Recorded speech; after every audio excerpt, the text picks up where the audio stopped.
Welcome to New Tracks Modeling.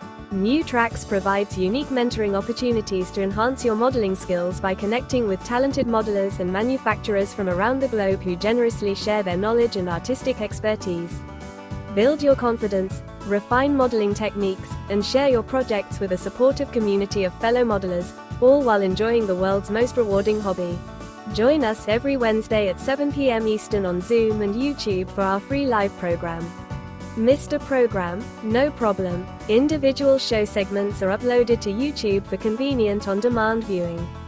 Be sure to connect with the New Tracks community by joining the New Tracks Facebook page where you can interact with other modelers and see what they are modeling. Visit our website at www.newtracksmodeling.com, where you'll find information about upcoming events and the latest issue of our monthly newsletter, Observations. And now, here is the host of New Tracks Modeling, Tom Farrell. Good evening, everyone, and welcome to New Tracks Modeling, the live Zoom and YouTube show that airs every Wednesday at 7 p.m. Eastern. Jim Kello founded New Tracks Modeling to build a supportive and educational community where mentors help modelers build. Our media platforms include the live Zoom and YouTube show you're watching now, our Facebook page, our dedicated website, and the Observations newsletter, which has over 8,000 subscribers. Additionally, we have our New Tracks Modeling Scholarship Program, which you'll hear about a little later in the program. Everything we do is completely free for our participants, and our entire team operates on a volunteer basis, dedicated to supporting the model railroading community. Before we begin tonight's program, let's take a moment to hear from our show's sponsor, Brennan's Model Railroading. Tonight's New Tracks Modeling Meetup is sponsored by Brennan's Model Railroading. For over 25 years, Brennan's Model Railroading has been offering unique products focused on the O-scale market. Their flagship product, Brennan's Better Ballast, was an instant hit and continues to be the industry leader. The prototypical size and natural color blend of real crushed granite make it the choice for discerning modelers. Since then, Brennan's has developed a complementary line of natural ground cover materials.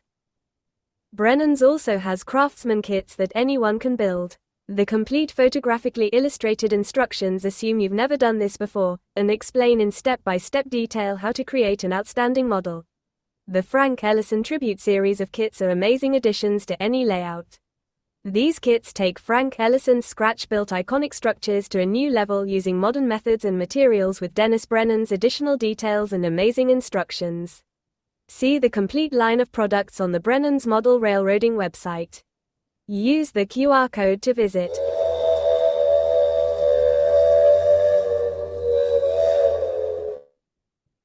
Now, our expenses are nominal, but we do have expenses.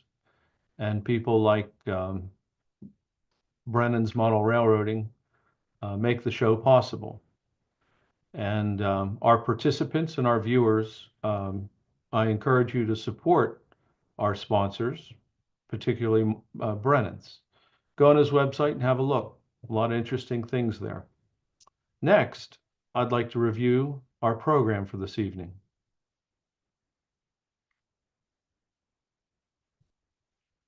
Our first segment is Bill Stimson's Design Preservation Models, DPM, Modular Build System Part 2. I've personally used these in N scale when I modeled N scale, and I've used them in O scale. They're a wonderful product, and Bill has a lot of interesting tips there. Good program. Next up is the return of Martin Brechbiel. I believe he'll be building a Carstens Reefer in O scale Part 2. Always interesting program and world-class modeling there. And then we have our very own Phil Edholm, our producer of the show, and he is also a world-class modeler, recent winner of a National Model Railroad Association Structure Award. He'll be doing the Agnew Station, and we estimate that'll be in 4 parts. Next up, I will be featuring the Thomas Yorke engine house from Frenchman River Model Works. It's a single stall resin kit. It's a beautiful kit. 2 reasons. Frenchman River Model Works does a wonderful job with resin kits, and they have an extensive line. And then Thomas Yorke is nothing short of perhaps one of the greatest kit builders that ever was. And then returning with his program, What Do You Want to Talk About? Is Steve Sherrill, model railroader or railroad modeler. Always entertaining. Before we get started, though, I'd like to take a moment to show you something that I found really unique. And I speak to Jim Kello probably every day. He's not only a friend, but he's a mentor. And I discovered something talking to him. We are always starved for articles for the Observations newsletter, and the railroad publications themselves are frequently starved for material. And I want to show you something with Chat GPT. This is artificial intelligence. And if you'll just bear with me, hopefully this will all work. Can everybody see the Chat GPT window? It says, what can I help you with? Can you see that? Yeah, yes, you're sharing. Okay, good. Now what I'm going to do is I'm going to upload my presentation from this evening from my drive. Can you see? I don't know if you, I don't know what you see, but do you see that it's loaded in there now? See, it says Farrell, Tom, Frenchman River. Yes. Okay, it's taking a moment to load here, so it's halfway loaded. I'm going to show you, this is a PowerPoint, okay, that I did for this evening's show, which you haven't seen yet. It's 3/4 loaded. Let's just be patient here. Okay, it's loaded. Now I'm going to ask it, please, I don't need to say please, it's a computer. Write an article on this PowerPoint. Now watch this. Let's see if it does it. So it's reading the document. Here it's doing it.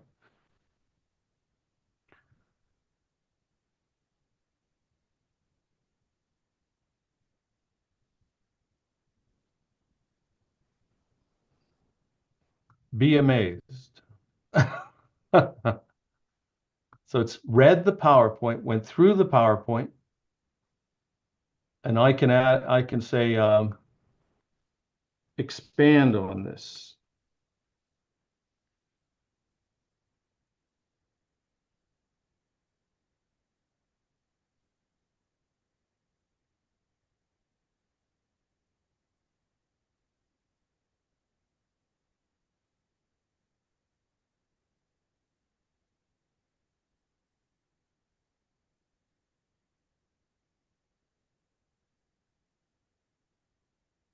Now,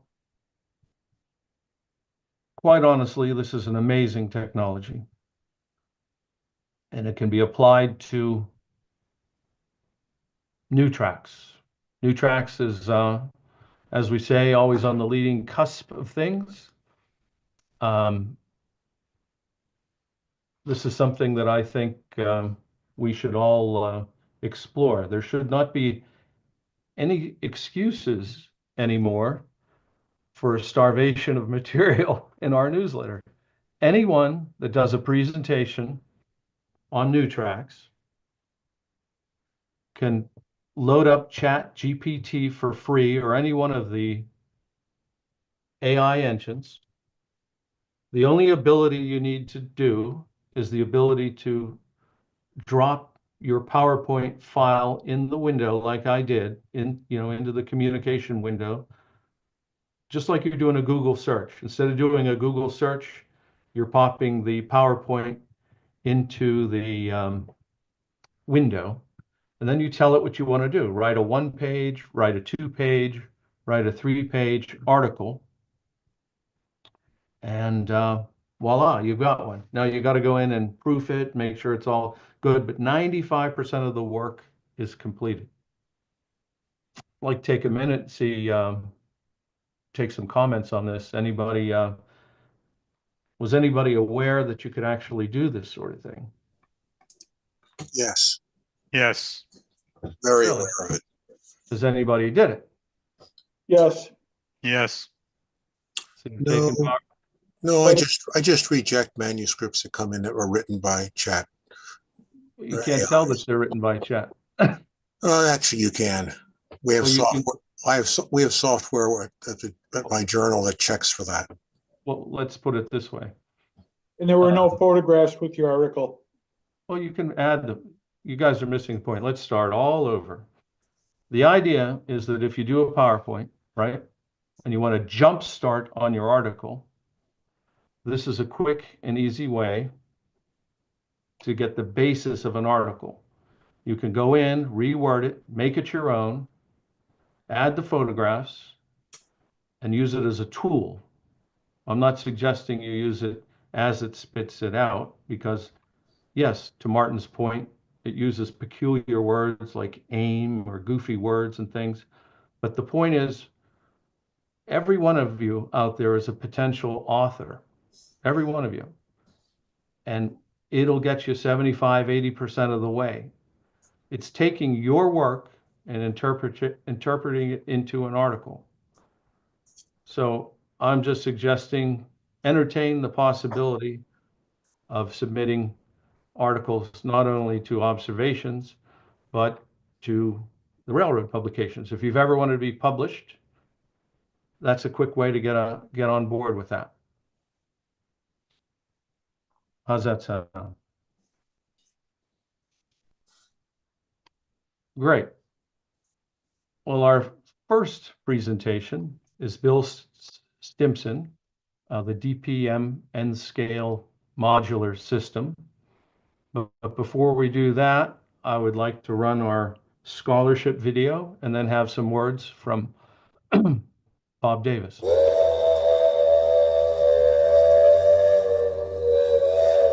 Are you a model railroader going to college in academic year 2025-26? If you are pursuing a STEAM degree, apply for the New Tracks Modeling Mentoring Scholarship. For the 2025-26 academic year, 3 $2,000 scholarships will be available. You can apply online at the QR code shown or on the New Tracks Modeling website. Model railroaders can support the New Tracks Modeling Mentoring Scholarship, the only national scholarships for model railroaders from a nonprofit organization. Donate online on Zephy. All donations are tax deductible.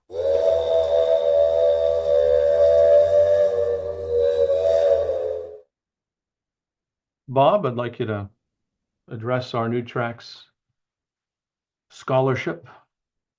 Sure thing. Thank you, Tom. Tonight, we're about halfway through the application process for this year's or this coming year's scholarships. So we've got 2.5 months left. I am happy to say that we have received a couple of applications already, and I have spoken or emailed with a couple of other potential applicants who say they will be sending in their information. But please, more important than ever, now is the time. If you have any spring shows coming up or any club meetings coming up, please mention the scholarship. It's so important. Tom's just thing with the Chat GPT, and that's amazing. That's amazing because I can't write to save my life. And that's, wow, I'm going to try that. This is what our kids are bringing us. This is what these young people who are in these STEAM, science, technology, engineering, arts, and math programs, this is what they're bringing to our hobby. I was in Amherst, and you had to be an electrical or computer engineer to talk to half of the vendors there. This is where our hobby is going. We need to attract and keep these young people, young men and women, in the great hobby of model railroading. So please, if you're at a meeting, just in your hobby store, if you stop in, ask them if you can put up a flyer, contact me, ntmms@newtracksmodeling.com.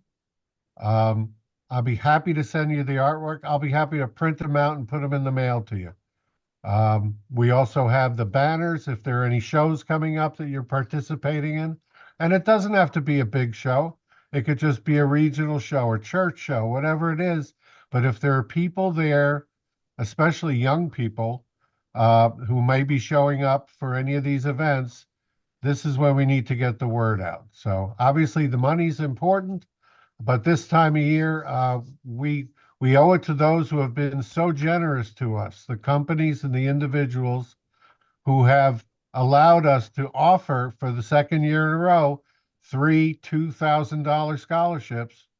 This is more than what Walters is doing. We are, this year will mark $13,000 in scholarship money that we have given out. So please help us out, spread the word. If you go back, if you're on the YouTube channel, please go back to that little advertisement so you can see that QR code, or just go to newtracksmodeling.com/scholarship. All the information is there. Thank you, Tom. Back to you. Thank you, Bob. And the founder of New Tracks Modeling, Jim Kello, probably the most important platform of New Tracks is the scholarship. Nothing meant more to Jim and should mean more to us than the New Tracks Scholarship Program, because if it weren't for the youth and the ongoing interest in model railroading, it would disappear. So to Bob's point, they bring things that we hadn't even thought about, and as we see, there's all kinds of dimensions to model railroading. There's 3D printing, which has the resin and the standard filament type. There's all the CAD that supports that. There's automation. The price of electronics has fallen dramatically if you go online and look at things specifically for model railroading. Yes, they come from China, but they're so cheap. They're cheap. You can buy these components cheaper than the shipping to get to them. It's amazing. But the point is how interesting it is to use all these electronic things. Yes, some of us aren't interested in it. I happen to be, but I'm suggesting that our youth, they're interested in the 3D printing. They're interested in the electronics. They're interested in fooling around with Chat GPT. There'll be a point where you can tell Chat GPT, it already does CAD drawings. You can say, draw me a short line CAD drawing in a DXF file and give me this. And it'll give you a plan in a certain dimension. I mean, this is the dimension of the hobby that we at New Tracks have to expand upon. I think you'd agree with that, Bob. That's who we're trying to reach. Yeah. Exactly. All right. It's in every facet of whether you're an ops person or a modeler or a rail fan. This technology is there, and it's these young people who are going to be developing it in the future. Okay. Well, thank you, Bob. And now we'll move on to the show. Bill Stimson is up. Bill, thank you for joining us this evening and part 2, I believe. Thanks, Tom. Oop, what did it do? There we go. There we are. Look at that. It came up. All right. Building with Modulars Part 2. As you'll recall, when we last saw these buildings, this is what they looked like. They're just kind of plain buildings with some paint and some windows. So we move on. We need to add some details. Well, I happen to have this set from Blairline that has a bunch of fans and vents, and I picked a few of those out. And then I found that I had purchased this Ally Forms roof water tank kit.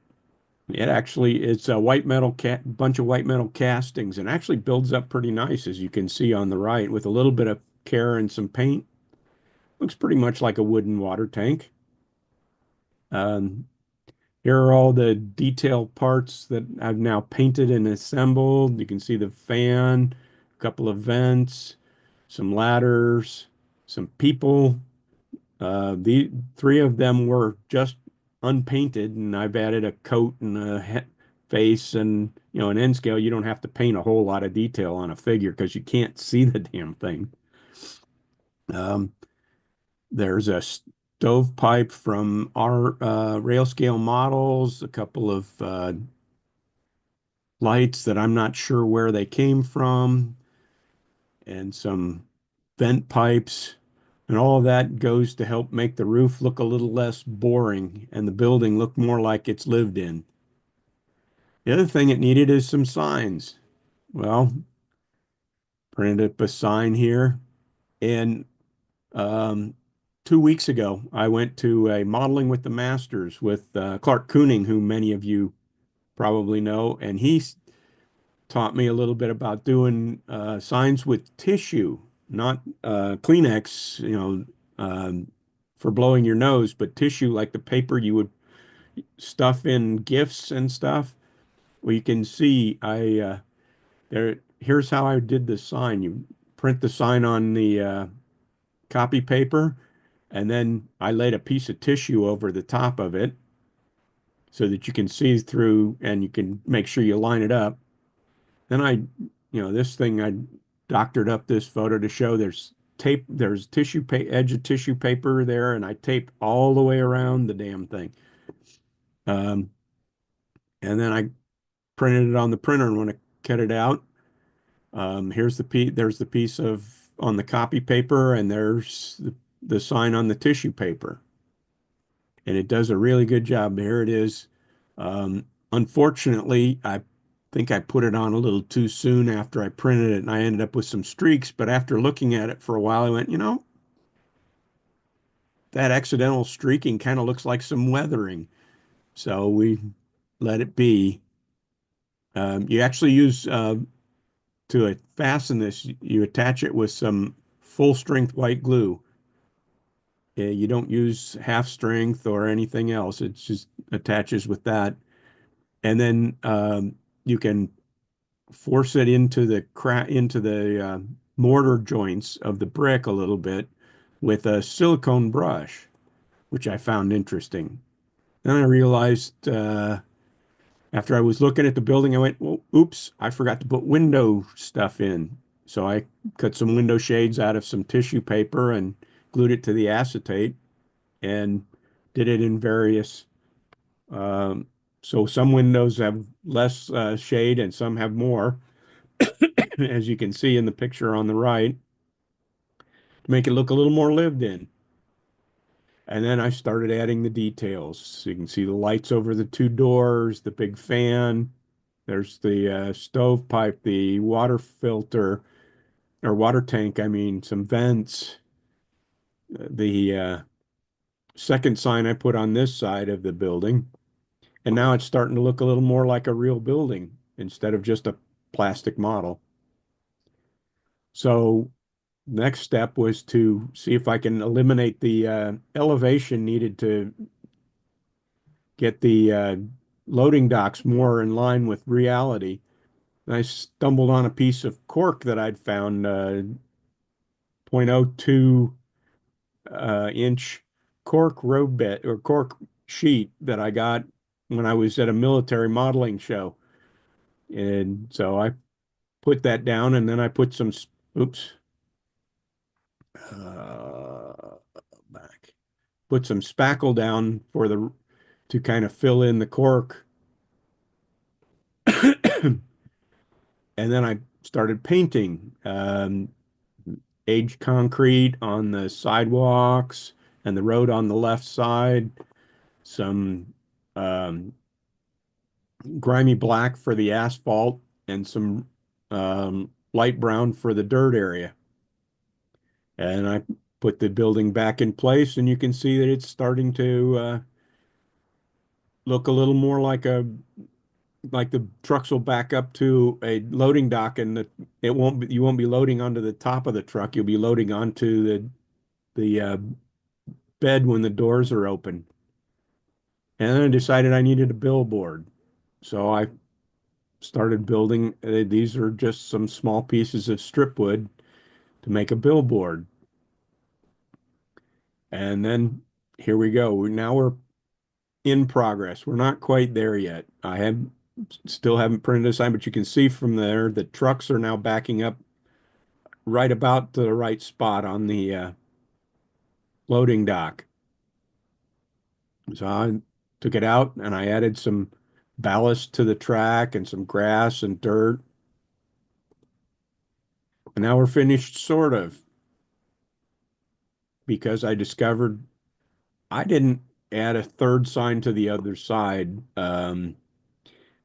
I probably need some lines on the road over here on this side, on the left side of the building, but it's close. You know, um, this side with the railroad car on it needs another sign. I need to get a billboard sign built, but I just kind of ran out of time today. But there's where I'm at. So, any questions, comments? I've got a comment, Bill. I mean, what's really unique about what you've done here is not only is it not a kit per se, it's their modular system. So you've created a building that's basically uniquely your own. But then by adding details like the water tank, the billboard, the light, vents, weathering it, and mounting it in the proper height for the loading dock, you've really made something really unique. And having modeled in N scale, this is not necessarily easy to do. You got that right. So I was trying to paint those figures and I'm like, do I bother putting eyeballs on this thing? I'm not sure I've got a paintbrush small enough to do that. but that billboard is extraordinary. I don't think people, there's a lot of O-scalers on the program. I don't think a lot of people appreciate how difficult it is to do what you just did in N scale. And when I did N scale from 2007 to 2005, so I've been there. Why I switched to O scale? You're doing a great job with that. Yeah. Thank you. Any questions for Bill? Okay, well, we'll see you next time, Bill. Thank you very much. Thanks, Tom. Next up, we have the return of the great Martin Brechbiel, our Observations newsletter editor, and he'll be returning with his Scratch Builder's Corner this evening, building a Carstens Reefer in O-scale Part 2, I believe. But before we have the return of Martin, a little word on our Observations newsletter.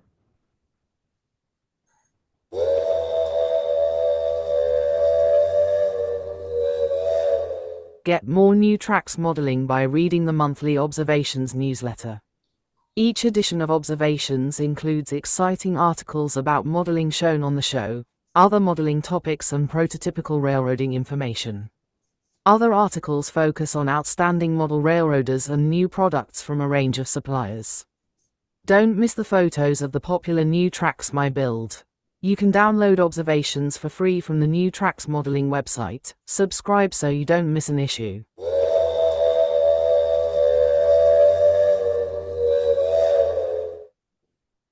Our newsletter has a circulation of over 8,000, and we are working on a magazine version of that. We're targeting June. We'll be more on that later, and Martin will pontificate on that when we're ready. So, Martin? Pontificate indeed. That's the word that came to mind. It's more like stand-up philosophizing. There we go. Anybody knows the reference for that? You should be giggling slightly. Let's see what we got here. That looks familiar. There we go. So yes, I'm back. It's time to broaden our minds just a little bit. Okay, so we're going to finish up the Carstens Reefer. And it's been 2-3 weeks since I dropped off the planet.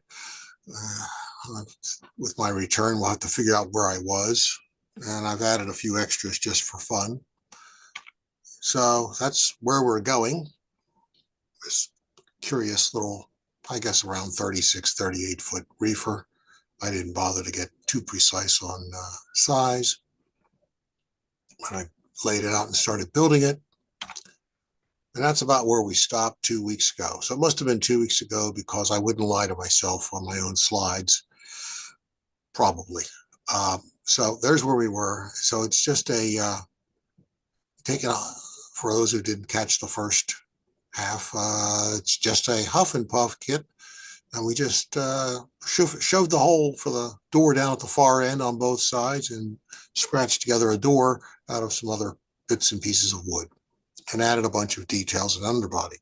So that's where we were. So picking it up and going onwards, the roof.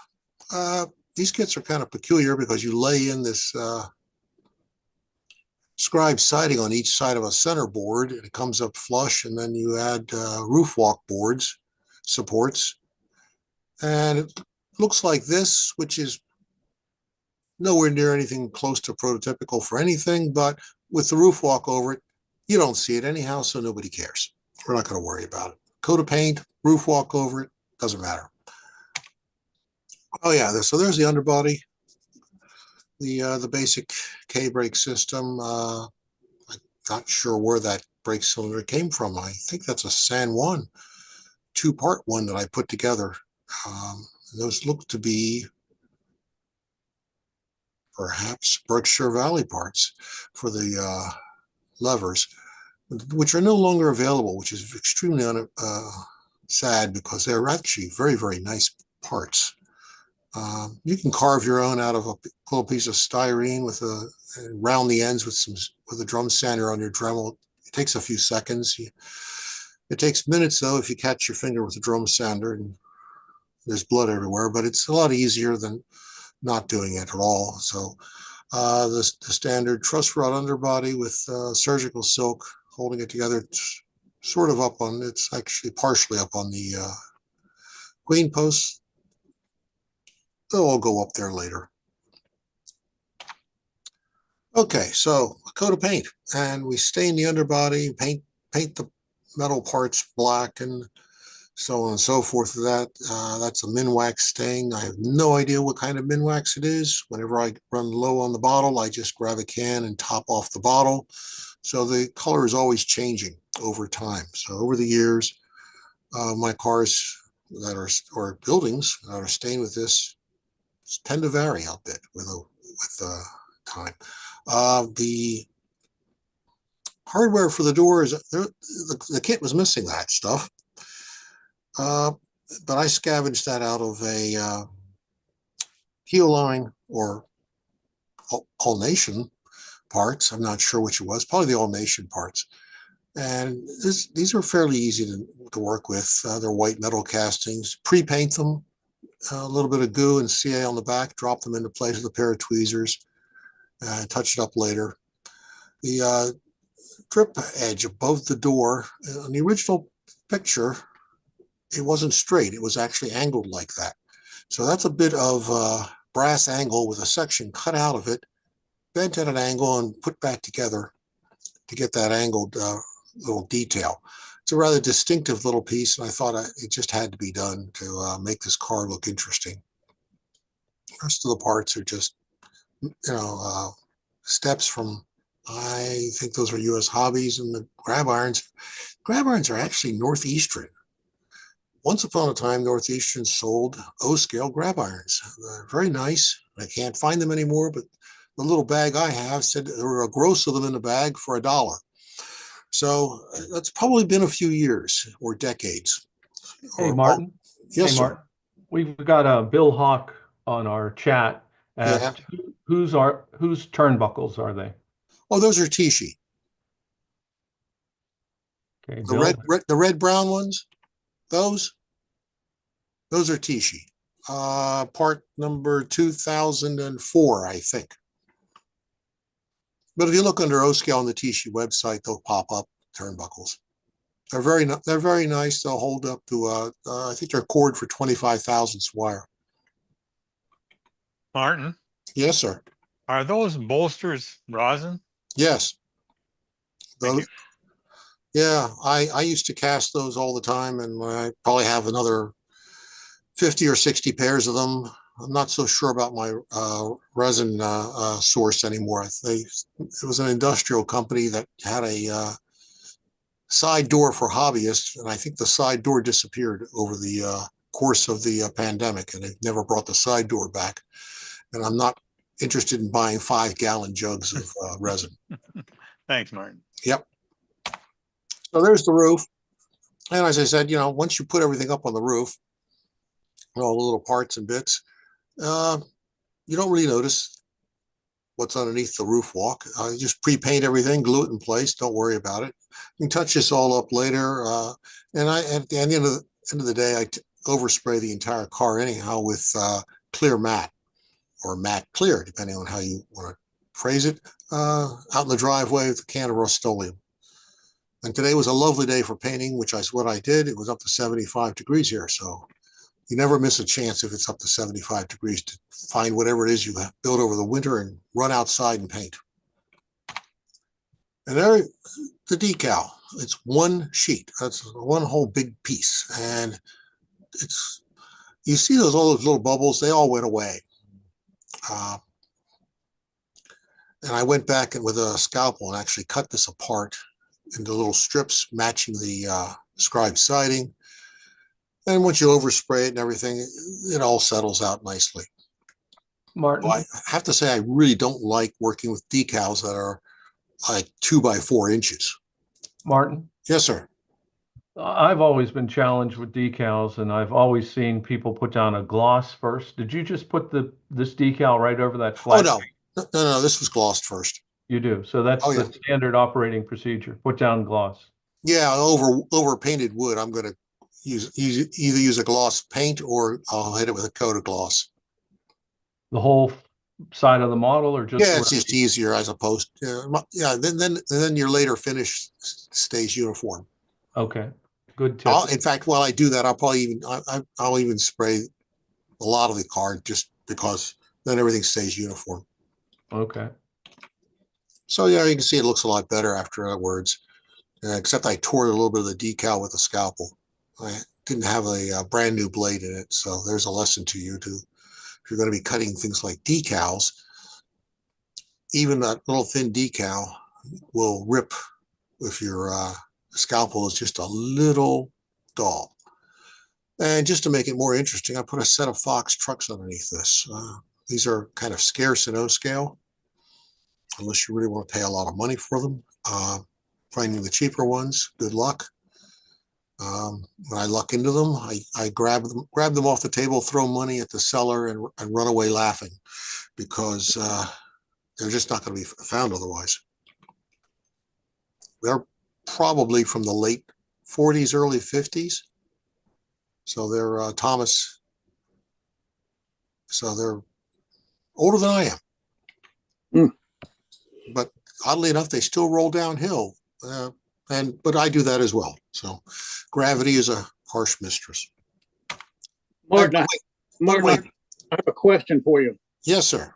Why is the door at the end? Probably because they specifically were servicing a facility that unloaded the meat and they wanted it at that end. They had a door. That's where they parked the car. And the meat was hung up on a overhead system, and they just came down. Probably hung up and went around on a chain like thing. Yeah, on a carousel rack. Yeah, the same thing that they put your shirt on at the dry cleaners. Okay. Makes you wonder about your dry cleaner, doesn't it? Okay, Martin. Yes, sir. I believe Scale City has Fox trucks. Yeah, they do. They're not to say something bad about Scale City, but they're very difficult to assemble and get them to be square. And they're white metal. Yeah, I know that. Yeah, so these aren't white metal. These are actually stamped steel. Oh, okay. Yeah, these are Of course, over in the cabinet, I have some really nice and god awfully expensive imported ones that I got from Rich Yoder. So someday when I really feel generous to myself, I'll put them under a car that I think is actually worthy of them. There you go. But wait, yes, there's more. The Ginsu knives, yes, here they are. Now, I just did another mainline reefer just for fun. This one also was missing a bunch of parts, but the basic car was pretty much the same car as the one we just saw. So you can build this or you can build a different car. And I did this one solely for one reason, and it was to put these decals on it. Because I just thought, that's really incredibly garish. And it will stand out in the dark. You know, it probably glows in the dark. And I thought, but it's pretty cool. And K4 sells some really nice and interesting decals. It's reminiscent of the really interesting dry transfers that Clover House used to sell. Hopefully Clover House will get back into business someday. They are fun to use. You get really unusual cars, really neat cars. Okay, granted, they're pre-World War II cars. Maybe not appealing to everybody, but gosh, you know, shaking up the 40 cars in your train with something a little bit more bright and interesting can't hurt too much. So maybe you should try and build something a little bit off the beaten path. And maybe we'll do a caboose starting next week. I don't know. I haven't done a caboose in a long time. So we're done. So are there more questions or screams of anguish or rending of cloth? Anything? Tom? I like the idea. I like the idea of the quote garish car because everything can't be Tuscan red or chocolate brown, right? Yeah. So somebody said Tishi makes nice scale grab irons. Yes, those are the ones I've started to use. Those as my northeastern ones disappear. I really like the precision scale ones that you can't get anymore. They were well worth the price. Yes, and as Greg asked, mistletoe ham. Yes, well, they didn't actually put mistletoe on the ham because it's toxic. I think that seems to be more related to the seasonal nature of the mistletoe related to the ham. Well, as usual, very nice modeling, excellent. And I picked up a couple suppliers I wasn't aware of, K4 decals for one. Oh, they're excellent. And I have used Scale City for things. As have I, but I have not been able to get an order off to them for quite a long time. So they supposedly will be at Chicago at the March meet later this week, I would think. So, you know, Tom, run up to Chicago and get me some parts, will you? I will, except for I'm going to Salem, Ohio for a narrow gauge show. Well, thank you for a great presentation. We look forward to a potential caboose next week. And very good. We appreciate your participation. Carry on. Next up, we have our very own Phil Edholm. Phil is multi-talented individual. He's the producer of the show, and he's going to be doing the scratch building of the Agnew station. We believe it's going to be in 4 parts, but before we have Phil on, we're going to feature our My Build video.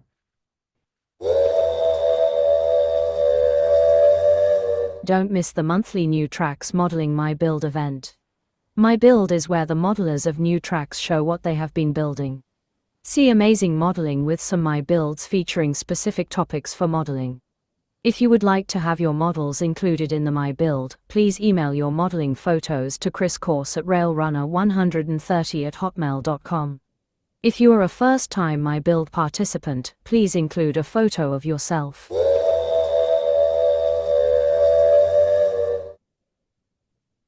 And now we'd like to feature the man himself, Mr. Chris Course, proprietor of Conowingo. Someday I'm going to learn how to spell that. Say that, Conowingo Models. Conowingo Models. Although I can say Yakagani, Monongahela, Allegheny, Conowingo, I'm still having trouble with. I think I'm kind of with you there. I can't I can say well, I can't say anything of those except for Allegheny. That one I got. All right. Oh, then I Let's got see. one. The my build coming up is next week, I do believe. Yes, March 26th. And the theme is really there isn't one, it's a free-for-all. So to participate, please email me your photos to railrunner130@hotmail.com. Please try to get those to me by Sunday. That way I have the opportunity to take and put those all together in a good cohesive show. And let's see, coming up April 23rd, we have automation and animation, make it move. That's our theme for the night. Even if it's just an illusion that it moves, that would be great. So whatever you can do to fit into that category. And then the May 28th show will be the free for all, and it'll kick off the elections for show themes. Which reminds me, if you have an idea for a show theme for next year, please email me those, and I will put it in the survey. And at that point, May 28th, we'll have that survey out for everybody to vote on, and then we'll go over it for the June 25th show, which is a water themed show, which in terms of water, we're looking at waterfronts, boats, bridges, that sort of thing. And then we'll go into July. For the July 23rd will be a free-for-all. And then obviously in August, we'll start the show themes that you guys voted on for the next year. So I'll turn it back over to you, Tom. Thank you, Chris. And as I say every show, this is an opportunity for our viewers and our participants to have further participation or first-time participation in New Tracks Modeling Live. And take time to do that. It's one of our most popular segments. Okay, so next up we have Phil on the Agnew station. Phil, welcome. Thanks, Tom. Appreciate it. So I'll go ahead and get started here. Let me go ahead and share something, and we will share my screen here. Before I get started with actually doing the presentation I'm going to do tonight, we're going to do a quick little advert for the Pacific Coast Region Daylight Limited Convention. You guys, if you've been on the show, have watched some of the videos, you probably saw the presentation the team did back a few weeks ago. That convention is March 27th to 30th, which, if you're paying any attention to the dates, is actually next week. It's going to have a virtual component. There will be virtual activities Thursday, Friday, and Saturday, 10 hours each day through the event. If you were to the one that we had last year that the Pacific Coast region had, it was very well received. So it's a great opportunity to get immersed in model railroading for the weekend. There'll be clinics every day. Every day there will be clinics to go watch. There'll be the modular layout tours, the contest room, et cetera, et cetera. Some of the excursions will be done virtually as well. So it's a real interesting opportunity. You can go up and look on the website there at pcr2025.org and see that. If you're interested in going, if you go to the website, it's still open for the virtual convention at that pcr2025.org. If you use the amazingly innovative discount code PCR, you have to use capital PCR 2025, you get a $10 discount on the virtual event, which makes it $30, which is pretty inexpensive for a 3-day event. So anyway, with that, let me jump into this station build. This is actually a station that I just got done building. We have a convention coming up, so it was kind of a convention build model as well. It's a model of the Agnew station, or it was occasionally called the Agnew station. One of the things that makes this very interesting is this was the railroad stop for what was called the Great Asylum for the Insane. It was actually known as the Agnew's Development Center. And it was actually California's largest asylum for the insane. So for many years, if you had a crazy aunt or uncle, you would go to visit them taking the train to the Agnew station. So this is actually what the station looked like. This was taken Actually, about a year and a half ago, I'll show you some pictures. It was just recently repainted into SP colors. So it actually looks a little different than this. These are actually the South Pacific Coast colors. I actually did this in South Pacific Coast colors because I'm modeling California narrow gauge, actually south, and I actually changed the name of the station to a different name, but used this as the prototype model. So the station was actually built in 1877. Guy named Abraham Agnew actually owned the area. He donated 4 acres to the South Pacific Coast. They actually built the station there. The South Pacific Coast, if you're not familiar with it, was a narrow gauge railroad that ran from Oakland about 70 miles to Santa Cruz over the mountains, and was a very successful narrow gauge. It was actually taken over by the Southern Pacific. This station was transferred to the Southern Pacific in 1887. It was used for a number of years on the Southern Pacific lines that ran up and down the coast. When it was abandoned as passenger service went away, it was sold to the California Central Model Railroad Club in 1963. It is now a historic landmark, and it's actually right next to the tracks. And the tracks are fairly heavily used. This is where the Starlight runs, and where the California Capital Corridor trains that run up to San Francisco run past here, as does the ACE trains daily. So there's about probably 15 or 20 passenger trains that go past here, plus a number of freight. So it's a fairly active railroad line. I got a couple of other pictures. These were pictures from the internet. So I started with a bunch of pictures from the internet. Again, they were taken when this was painted in the Southern Pacific, or excuse me, the South Pacific Coast colors.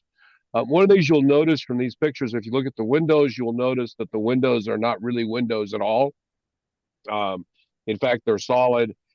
And the reason for that is this was purchased by a model railroad club. And if you go inside, it doesn't really look much like a station anymore. It is very much a model railroad that is a model railroad of essentially the SP from the Bay Area up to Oregon. So if you notice in the background there at the bottom left, that's Mount Shasta you see up there in the backdrop. And it's a very nice railroad. They are very operations oriented and do a lot of operating sessions. Very nicely done. Though if you notice, if you look in these pictures, notice that waviness is not in the slides. The waviness you see there across the building is actually in the building. And you'll notice that there's no visible foundation. So the building has actually been settling into the ground for a number of years. And the comment from the club is that the layout benchwork now actually supports the building. And the only reason the building doesn't fall down is because of the benchwork. I also found from the SPC, this is the Society for Preservation of Carter Railroad Resources, a group here that really focuses on Carter brothers who built a lot of the narrow gauge cars in the early days of narrow gauge in California, including for the South Pacific Coast. They have an archive, and I was able to get from their archive some pictures, and these were pictures of the station. You notice on the left, it was called Agnew's, the possessive of the town that was there because it was considered Agnew's. Later, they dropped the S and it just became Agnew. The station on the left is an earlier picture. You'll notice that the ticket window is on the outside. On the picture on the right, they've added in essentially a vestibule there that's off of the office and the dispatcher area or the station agent area. The model I did is based on the one on the right. So I thought I'd start by just showing a couple of pictures. So this is the picture you saw at the bottom left, kind of what I was trying to recreate, and this is the model of the station. One of the things you might notice is, and I'll talk about this in a moment, it was a little compressed to fit into the space I had available on the layout. It compressed in length, not in width or height. I kept those pretty much the same. One of the things about this kind of a model is I really think an interior really fits it. So you can kind of see the interior there that was added in. Obviously, that was not based on anything prototypical because it doesn't exist anymore. And it turns out there aren't a lot of pictures of that kind of thing. These are a few more pictures of it. Again, trying to get that real flavor of it. I didn't try to make it very sway back. Didn't think that really was appropriate. So this is actually how it goes on to the module. So one of the first things is that this is going on to a module where it's not necessarily a module that's designed to be taken to shows. This is much more of a large fixed module, but did the same thing. And Tom has talked about this on his buildings is if you notice the building is actually built on a base. And what I've done is when I built the module, I laid out where I was going to build buildings and went ahead and cut either masonite or plywood. I'm kind of agnostic about masonite or plywood. They're both dimensionally very stable. What you do is basically I've taken those and wrapped them in cellophane, the stuff you get from Costco in the big rolls, and then taped that on, and then taken those and screwed them down. If you kind of notice right here, there are a couple of just drywall screws. You can see the holes over here. What that does is holds these wood pieces down, and then I tend to use Sculptamold. I use Homabed underneath the rails, and I run the Sculptamold up to it because narrow gauge didn't tend to have a lot of ballasting humps on the railroad. What you're seeing on the left is before the rails were painted. What you see on the right is after the rails were painted and in the process. And what this does is it lets you very easily just pop the building in, and then eventually, if you want to move it for a future application, move it out. So makes it fairly easy. So the first thing to do if you're doing this kind of a build is to, and luckily had the building readily available, I could drive to it, was I prepared to go out and do a field visit. So what I did first, and you guys have seen, I tend to use PowerPoint for a lot of these things, is I did a drawing of the building and then added in PowerPoint a bunch of places where I knew I wanted to get dimensions. This let me print this out, put it on a clipboard, take it with me and go down and do the measurements. And that let me actually then get those measurements and put them back onto the drawing. One of the things that I found very interesting, if you haven't done this on your iPhone, there's actually a measuring tool. It's one of the standard applications that comes on an iPhone. I was going to try to demonstrate it, but it becomes almost impossible to do here. But if you have an iPhone, look for your measuring tool on your iPhone, open it up, and what you'll find is you get a picture with a little dot on it, and you can move that dot to a location, click the button, and it'll actually start measuring from that location. And then you can just walk, and when you click it again, it will actually do the distance. But as you walk, you can actually look at it as it changes. So if you look here, making this measurement from this wall right here, I'm assuming everyone can see my mouse pointer, making the measurement from this wall going this way to get these dimensions is actually really easy. You just start with your phone, click it right here, just walk, point it at the edge of the window there and say, oh, that's 5 feet. Walk a little bit further, point it here, oh, that's 13 feet. Walk a little bit further to this end, oh, that's 24 feet. Walk out here, there's a divider on the wall right there, that's 29 feet 4 inches. So if you haven't gone out and tried measuring, I actually had a tape measure with me and I was going to use it, and I found I didn't need a tape measure at all to do these measurements. It was really easy to do with the phone and do it. I did miss a few key measurements on here. You notice I didn't get the measurements up here of this upper little wall segment, the dormer. I ended up having to take the measurements of that off of the photos. I had enough measurements for the photos, and you'll see that in a couple of minutes. It was easy to get those measurements off. So what that let me do then was I transferred all the measurements to a drawing, and I had now an accurate drawing of the building. And you notice the building is 57 feet long. It's only 14 feet wide, so it's a very narrow, thin building. You got to think about that from a club perspective. They've got a full model railroad club in a building that's 57 by 14. It's a fairly small space. What I realized was that wooden board that I had built for where this was going to be located, which I actually did before I actually did the design of the building, was 12 inches wide. So I could not do a 57-inch building in O scale. I was going to be limited to something less than 48 inches, or 48 feet. So what I decided to do was take the prototype that was 57 feet and go ahead and change the dimensions on that to reduce it to 47 feet in length. And I decided to do interiors in the waiting and office and not the baggage room. And I did that for 3 reasons. One, I didn't think it would have a big impact. 2, I was lazy. And 3, I wanted a place to bring wiring up for the other lighting, and it was going to make it a lot easier. When we get into the lighting section of this, which will probably be in the 3rd or 4th section installment, you'll see how I did the lighting, and I just used the baggage area as the place to bring the wires up to support the lighting in the office and the waiting room. What I ended up doing was I ended up keeping the dimensions of the office just about the same. Decided that when you looked at the office, that was where there was going to be some furnishings, and that if I shrank it down, it would start looking unrealistic. I then therefore took and shrank both the waiting room and the baggage room, and you can see down here kind of the percentage that I shrunk those by. So I took the majority of the compression, so to speak, out of the baggage room, and then a chunk out of the waiting room, and very little out of the office. And again, as I knew I'd have enough room in the waiting room to put a nice a nice bench in it, a nice waiting bench, and have some people sitting in there, have a ticket window. And I was just going to close the baggage room up, so making it a little bit smaller I didn't think would be a real problem.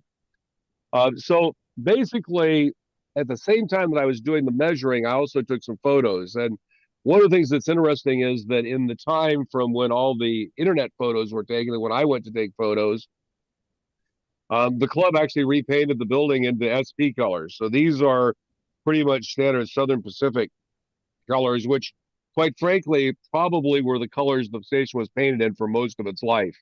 But again, from my perspective, I wanted to use the colors of the South Pacific coast. This gave me the opportunity to get some additional pictures of the building, some accurate pictures that I could use for any dimensions that I didn't get while I was on site. But it also let me begin to take more pictures for clarity than I was able to find on the internet. And as I built the building, to be able to see how they were. One of the things, for example, is I was taken by this stovepipe here, which was actually for a heater. But if you notice back on the historical photos, that didn't exist. That was something that was added on fairly recently. So I ended up deciding not to use that, even though I took some photos of it. The other thing that is very intriguing about the building is it does have some architectural details on it. The first thing is that it has above every window and door, there's essentially a fireplace mantle. I thought this was very interesting that basically what they were doing was building fireplace mantles. And if you ever build a fireplace mantle, you know how you cut the corners and build it up out of layers of trim. These window casings on the top are cornices, where they would be called, are all done exactly the same way. And then they have some pretty interesting supports under the eave for the roof. The roof does extend out quite a way. It's obviously in California where you have a lot of summer heat. And then there's these architectural details on the upper left there, which actually were lightning rods that went up through the roof, but those have been cut off at some point when they redid the roof and eliminated them. So that gave me basically a pretty good view of how to do that. I used, again, some of the drawings laid out with the links and stuff on them to be able to get all the sizes of these different pieces, be able to lay them out. What I realized as I looked at this is, if you notice on there's a tissue window, and I started looking at trying to use commercial products. And what I realized was that the commercial products there was nothing made that really matched what had been done on the building. And trying to add on to the commercial products to add those pieces on the top was going to be a pretty big challenge. So my conclusion after looking at that was that the only way to really model this was to do all those architectural details. When you look at like a window that looks like this or a door, to go ahead and do those, design them and print them in resin in 3D. I have a friend, Fran Foley, Foley Locomotive Works. He does a lot of resin printing, and he generally agrees to help me when I have a smallish job like this.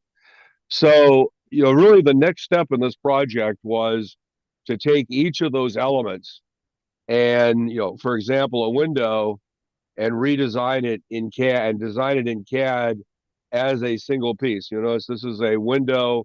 This is the backside where it goes through the wall. The door does the same thing. It's actually got a door on the inside because it made it easier to print. This is the window on the end, the little dormer window on the baggage room that's up high. And you notice it's got bars on it, and those bars were actually designed into the print. This is the window for the dormer up above. The ones that were really, I thought, pretty challenging was doing the bay windows. So, I had the two pictures you see here of the location where the bay windows were. And it was clear that what they had at one point was trim boards that ran vertically through where the windows were.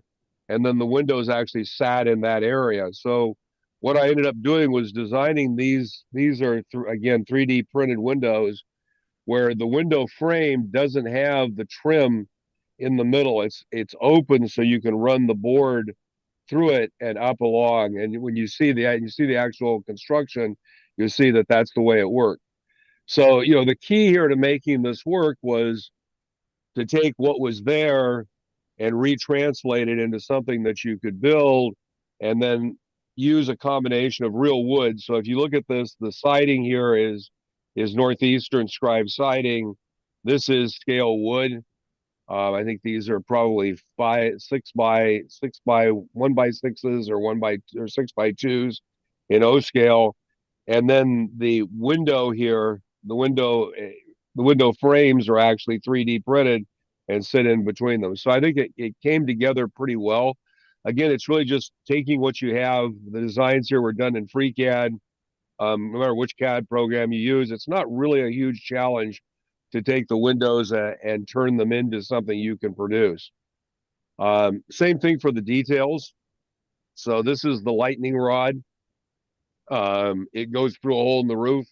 The way it was installed was actually to drill a hole in the roof, and it's printed as a single piece that's got the part that you see visibly below the roof, as well as the lightning rod that goes through the roof. Also did the same for these eave supports. They were printed as individual little pieces. On the end of them right here, there's actually a hole. You can't see it. That was designed so you could put a piece of wire into it, and it would then screw. You could drill a hole into the wall, and it would screw and hold into the wall. And that was just gluing these onto the surface of the wall. I knew they wouldn't be very secure. By putting them on with a wire and holding them in, they're much more secure. So basically, that's what I wanted to get through today. Just getting you to the point of kind of where these prints were. So this got all the detail parts printed.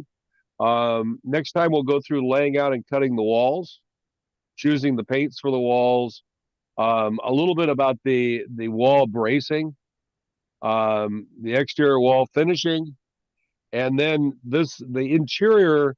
And I didn't show the pictures long enough. We'll show them a little bit more. The interior is all printed as a separate install, and I'll walk through how those were put together and installed. So with that, I'll throw it back to you, Tom. What a fantastic model and a prototype at that.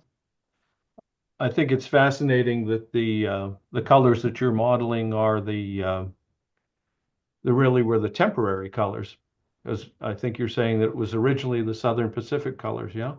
Well, it was originally the original colors, the ones that I modeled here, and then it was painted in Southern Pacific later. Oh, I thought it was on off. No. Okay. And it's interesting that I understand that Insane Asylum is where the hosts of New Track Modelers Yep, ends up. eventually wind up. So at least I know which station to get off of. Okay, well, thank you, and we'll see you next week on this. Next up is a engine house that I'm modeling from Frenchman River Model Works, and it's a Thomas Yorke original. And everybody see that little ad? Frenchman River Model Works is sponsoring this segment, and I anticipate this being in 2 parts, possibly 3. Exclusive to New Tracks is a 20% discount on this kit. So if you go on their site, FrenchmanRiver.com, and type in NEWTRX, you'll get a 20% discount. As you're going to see, this is a beautiful kit, and it's easy to put together. And with a resin kit, as I'm always saying, the art in a resin kit is painting of them. And this one is no different. Okay, so everybody see that? So this is part one. Watch me build a single stall engine house. This is an original Thomas Yorke design. This is not, this photo here is of off their website. It's not my my model. It's an O-scale kit. It's sized for ON3 or ON30 locomotives. And I've done 4 Frenchman River models. I've completed this lobster shack, as you may recall, that's featured in my shanty town. I did Becky Sue's House of Beauty that I named Jack the Clipper. A beautiful little kit with some of the best brickwork I've ever seen.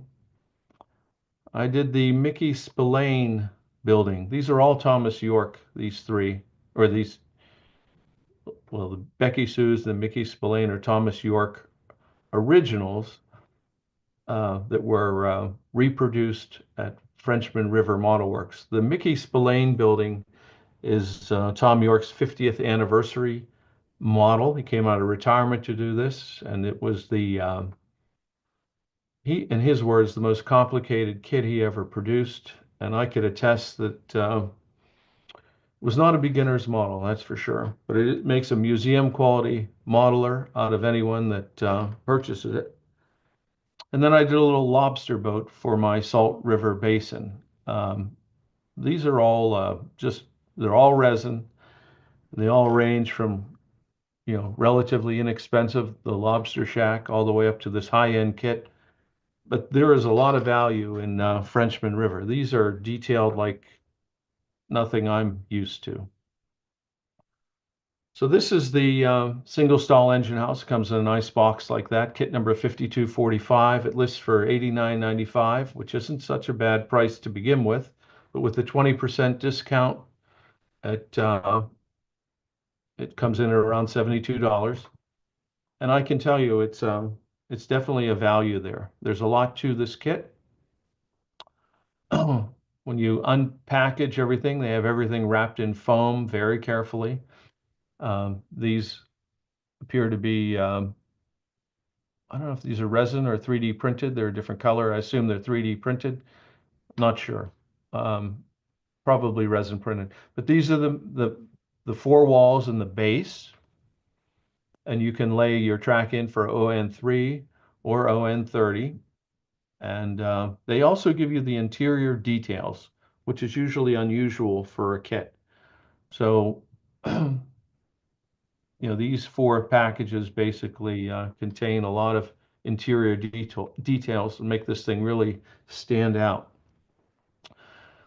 The first thing I did was wash these resin components in a Dawn dishwashing soap mix, because there's typically a mold release on resin models. You don't want to paint over the mold release. So I cleaned them, dried them with a hair dryer, and got right at it with a surface primer. I like to use this because it's a non-filling surface primer. It's gray, which is close to the final color of the, or not the final, the base color of the metal siding, as you'll see. There it is after spraying. So it's a nice, flat, uniform color. And the primer gives the finish paints, the color paints, something to bite onto, something to hold on to.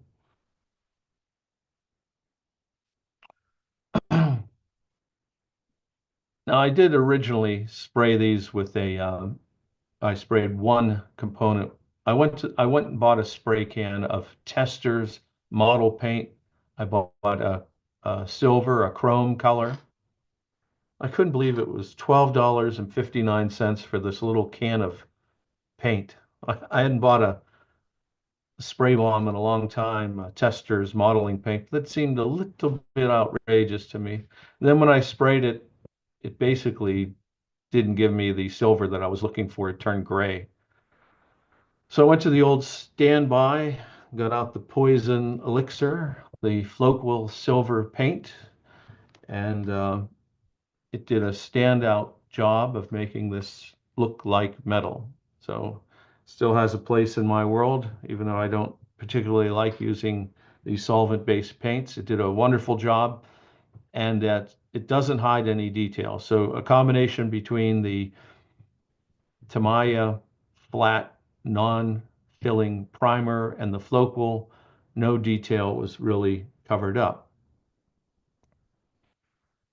Next up, at Hobby Lobby, I bought a little bag for roughly $3.89 of these natural sponges.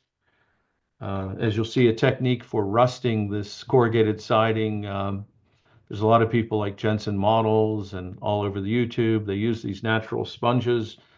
As you'll see, they work brilliantly. They work better than any natural sponge or unnatural sponge, these polyurethane sponges. So I use this, I just picked a brown, this German red brown, and it's just any dark. You want to start with your base colors, dark colors first. And I put these dark colors on the bottom of the corrugated siding to show that that would be the heaviest rust of all.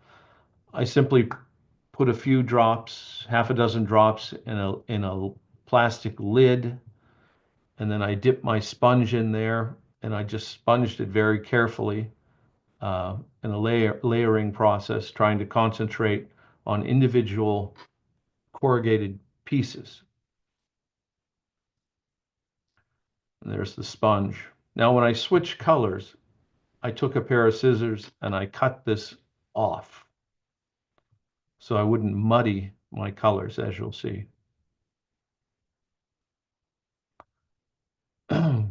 And there is the upside down, but there is the first layer upside down. Sorry, right side up. So this is all four of them. Now you want to do these all at once. If you do one side and you complete it to finish, you're going to wind up with four sides that look like they're from four different buildings. So my experience is if you got a four-sided building, do everything uniformly. So, the next color, I'll do all four sides on top of that. And I'll keep adding colors, and I'll keep doing all four pieces so I get some uniform look to it. So it doesn't look like four different guys did the work. So this was the paint team that I used to do the further rusting. We've already used this German red brown, and I use this wash at the very end, but I use these. I just picked orangish colors. Some of them are actually called rust. Oop, Jesus thing. So, and then, and there's the finished look, mostly finished as far as the paint is concerned. So every time I switch colors, I cut the sponge off. To confess, every time I switch colors, I first sprayed it with dull coat. So there's actually dull coat between the four colors here. The reason I do that is if you use the same brand of acrylics, they tend to dissolve the previous layer. So you get a muddying of the colors. I didn't want to muddy up the colors. So when I did that original dark brown, I hit everything with dull coat. Then I did the next shade of rust, like a medium rust. Then I hit it with dull coat, then an orange, then a lighter orange. With dull coat between each step, it's a lacquer. It's not very thick. It's not filling. It keeps the colors from bleeding into one another. Now, the interior of this building is also corrugated siding, metal corrugated siding, but they didn't mold both sides. You have to do this old school. They provide the corrugated siding. You have to cut it to pieces, but this is the framework. They give you this wood, and they're approximately 4x4s are the thicker ones. They're approximately an 1/8 inch by an 1/8 inch, and this is approximately 1/16 of an inch. You're basically boxing this in so that you can hang the corrugated material on here. That'll be next week. This is a little tedious, and you have to be careful that, or I was careful to make sure that everything lined up, so that this lines up with this one. When this wall goes here, it fits nicely in here. See my little drawing here where the wall fits in. This is the base for this portion of the rustic buff and old Gothic. Is my time saver layout that's using new Walther's, I think it's code 83 track. All I did is take a piece of flex track, cut about 1 foot of it off, remove these ties. I took a HO scale, which is what we have at 0 and 30. It's the same width as HO scale. I took a wheel, and before I set this in place here, this of course was in gauge because we have a tie right here. But my concern down at this end, but this would walk in or out. So you either have a track gauge or you use an old wheel set or even a freight car. So when I eventually glued this down, I made sure this was engaged. I painted this this rather large casting. This is about a 1/2 inch thick. Well, not quite. It's pretty thick. It was not warped. It was very stable, very square. I painted it with this cement color from Hunterline. Did a marvelous job. Then I chased the perimeter with a file so that when I glued the walls on, it wouldn't be adhering to the paint, but right to the resin. When I did my John Allen engine house, I forgot to weather the rails. So I put it in there, and then I had to tediously go back and rust the rails. Having remembered how difficult that was, I rusted these rails prior to gluing them in place. I hit it with this base color of this acrylic from Vallejo. It's a light rust color. When it was dry, I applied this dark rust wash. I did touch this up. So then I put the rails in there, and I noticed that basically maybe they're set up for code 100 because code 83, the rails weren't flush to the foundation. So I was concerned the locomotive might lift, might not make contact. So I laid in strips of wood there, little 1x6s in scale. I pre-stained them and I just super glued them in there. Then I glued it in, and now this is just slightly higher than the concrete. Now I'm comfortable that when I do run a locomotive in there, I won't lose contact.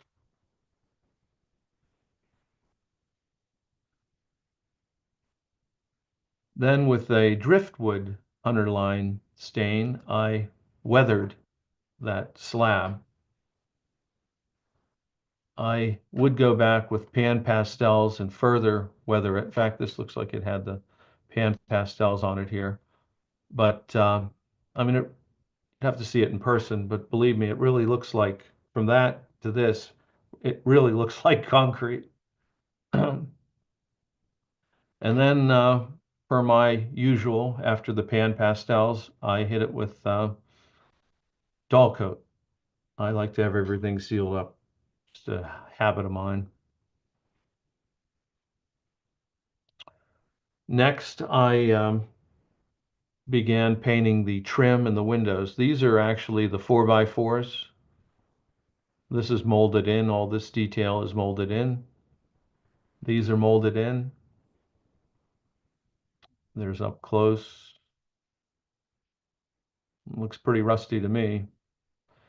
Those windows will get weathered, as you'll see, but look at the detail on the, it's not magic, it's that natural sponge, work from dark to light. I used dull coat in between so the colors don't get muddy. I mean, to me, that looks like it's rusted away. I mean, that's an extreme magnification. There's where the structure is going to go on the layout. This is the Eberwein coal facility. More on that later. And there I began gluing up the walls. Now I wanted a slight overhang around the perimeter because the theory is if it rains, you don't want it to run down onto the foundation and into the shop. The problem was these resin walls were about 1/4 of an inch or almost 3/8 of an inch too long, so that when you put the ends on, they were hanging out. So on my little micro mark saw, I cut a little over 1/8 of an inch off of each end. And then with my micro mark disc sander, I made sure it was absolutely flat. And that gave me this gap or this bit of room here so that when I set the front of the building on, it will have that little overhang that you see on the left and right here. That's the framework for the panels that will be added, the panels, corrugated siding on the inside. I was tempted to make a wooden interior, but I thought I'd stay true to the Thomas Yorke kit, which has corrugated siding on the outside and on the inside. These are those pan pastels. I darkened the corners and a little bit of dust on there, but this thing really looks authentic. Oh, this was how I got this color. I mixed olive drab with this German gray and came up with this dark green. And then I weathered it with pan pastels, just a medium brown.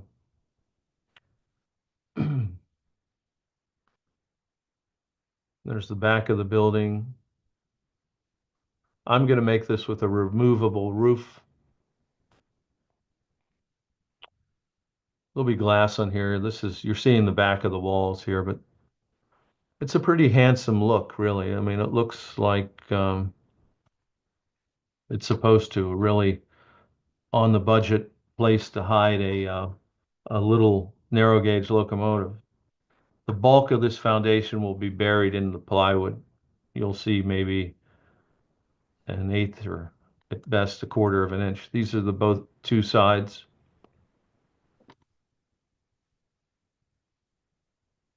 Tom, I have a question. Uh-huh. Is the wood grain in the casting? Yes, sir. You did not add that? Nope. Wow, that's pretty. Oh. Very nice. There's a look. Oop.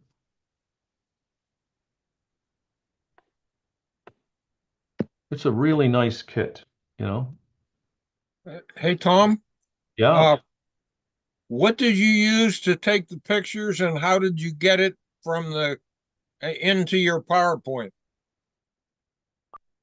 I always use an iPhone, and I have a little photo booth that's nothing more than a foam board for the back and a piece of cardboard on the bottom.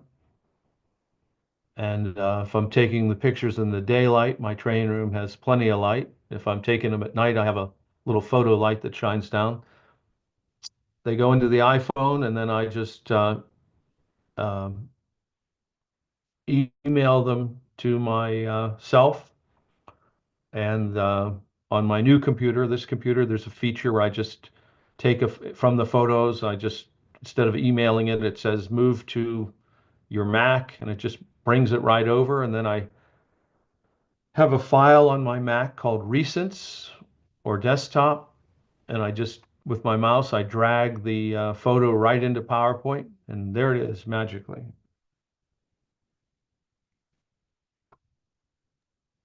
Super. So next week, part 2, the interior walls and details, and it doesn't come with a removable roof. They do suggest that you make one, so I'm going to make one. I want to suggest to everybody to support Frenchman River Model Works. I mean, this is a Thomas Yorke original, and all his work are museum quality models. And there's nothing like having this caliber model on your railroad. And the techniques that I've demonstrated on how to finish these materials, anyone could do. Thank you.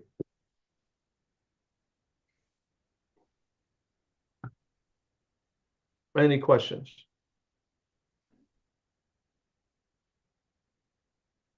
All right.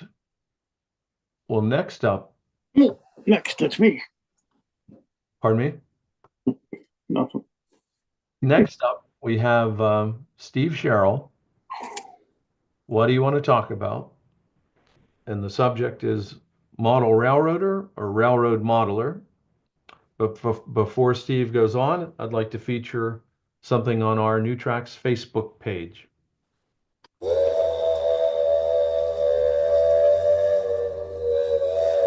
Does it seem like eternity waiting for the next Wednesday night and a New Tracks event? Now there is hope. The New Tracks Modeling Facebook page gets you into the New Tracks community 24/7. Post, respond, and converse with over 1,200 avid model railroaders on Facebook. Show your modeling, ask questions and help others. Join now, it is free and easy. Use the link or QR code to open the Facebook page. Okay, so next up, Steve Sherrill, welcome to the show. Thank you, Tom. Well, tonight we're going to be talking about railroad modeler or model railroader. What am I? I don't know. I think I'm a model railroader. I've got a model railroad.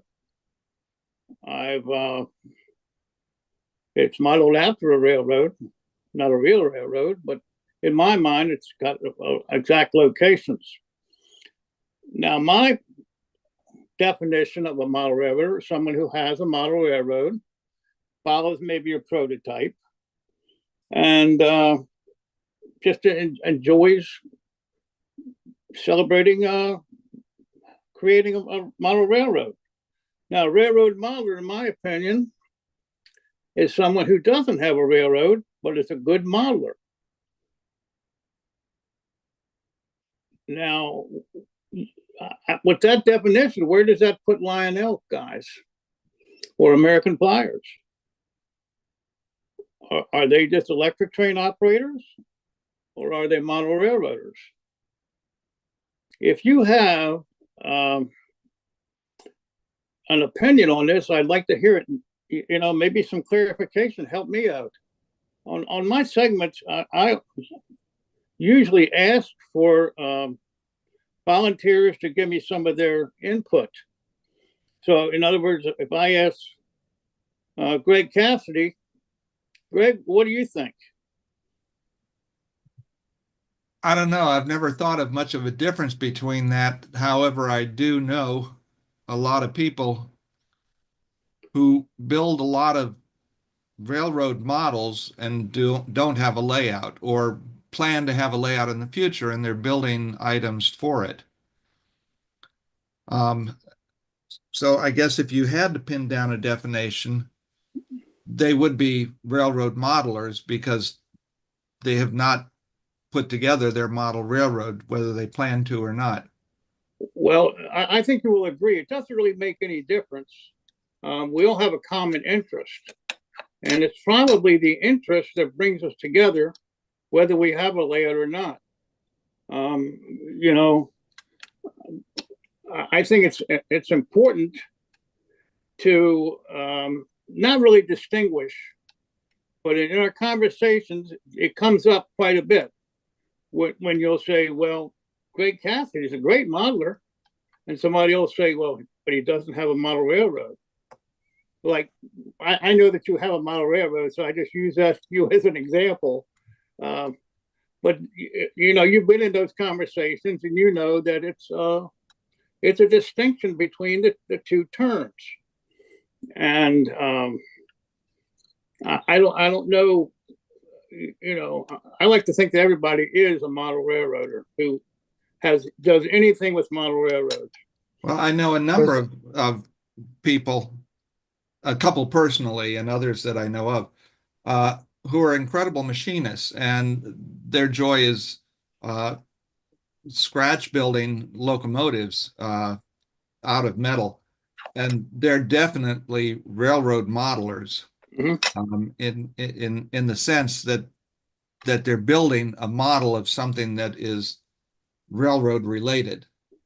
And sometimes I know one guy, he just puts them on display. He doesn't have any intention of running them, but he likes to build them.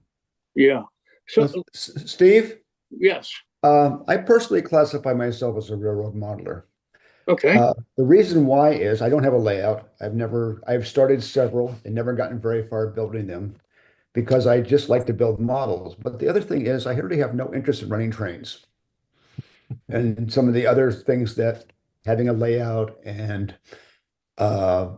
classified as model railroading. So I just consider myself a railroad modeler because I prefer to build models. Now, Bill, I know that you're a great modeler. So whether you're a model railroader or a railroad modeler, you know, you're a great guy and a wonderful modeler. So, you know, thank you. I certainly would not ever look down on you, whether you have a model railroad or not. Yeah. Others may not appreciate you or know you like I do, and when they hear the term, just like we just talked, well, Bill Davis, great modeler, but doesn't have a model railroad. To you, enjoying the hobby is putting the buildings together, creating prototype replicas. Exactly. That's your part of the hobby. Right. And you do a fantastic job. So, you know, anybody who's ever seen your models knows that they're just number one. But if we ask somebody like, now I'm going to call on Eric Kennedy. You know, Eric, I don't know you very well, or probably don't know you at all, actually. But if I ask you that same question that I just asked Greg, where are you as far as your opinion or any input that you want to give on this subject? Hope he's still on here. Greg Kennedy. Okay, Larry McDonald, where are you on this? It's difficult to say. There's some people that have layouts. I'm thinking of Mr. Beatty. You probably have all seen his work. It's beautiful. It's caricature. Yeah. And it's very amusing, and but it's not a model of a railroad, a real railroad. And there's some people, you go the other end of the extreme, the rivet counters, as you call them.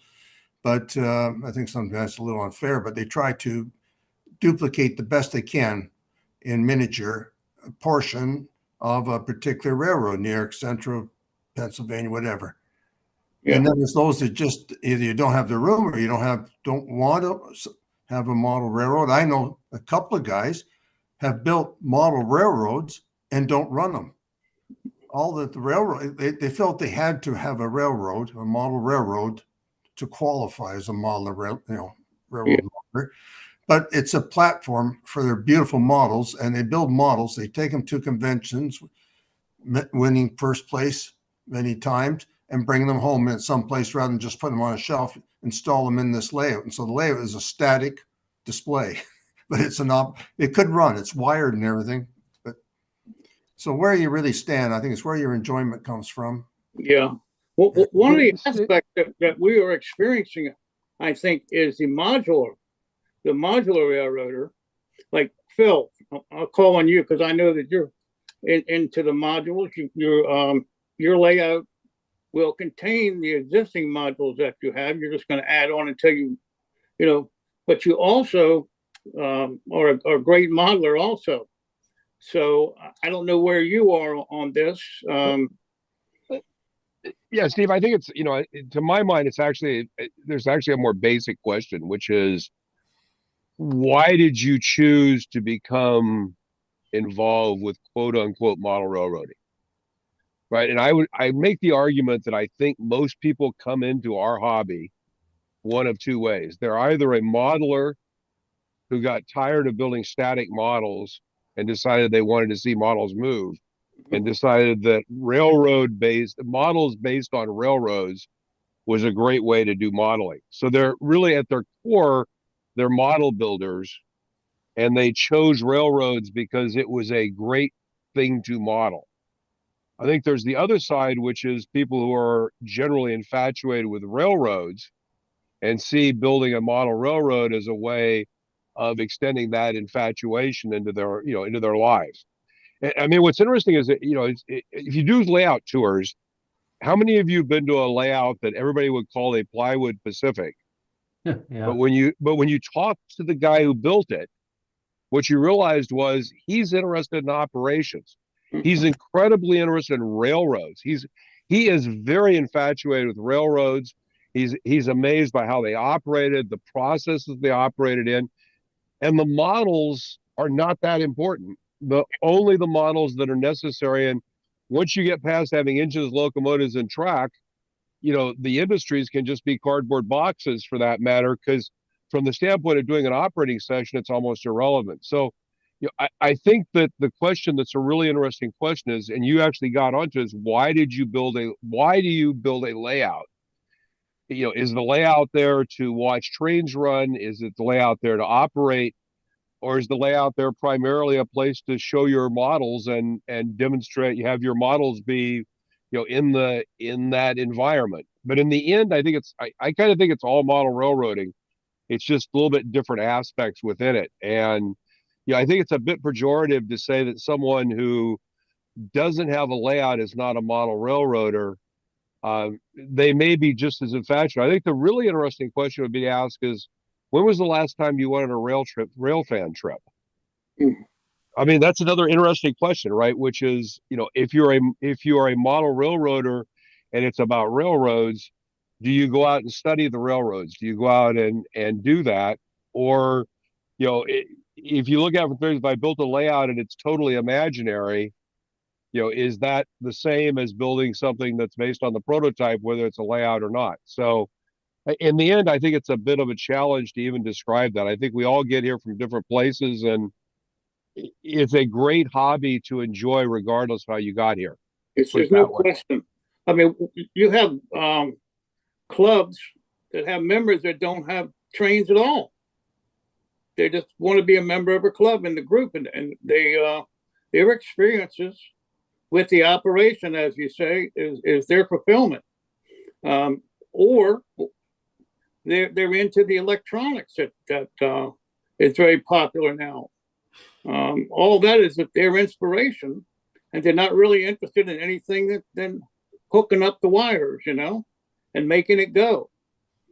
And it takes into a lot of facets to make a model railroad anyway. We're carpenters, we're electricians, we're model builders, we're a lot of things to make a decent model railroad, or a model for that matter.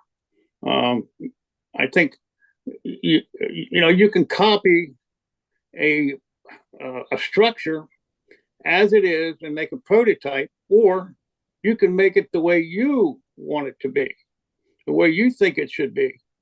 And you're kit bashing, or you're creating what you want to create in your mind.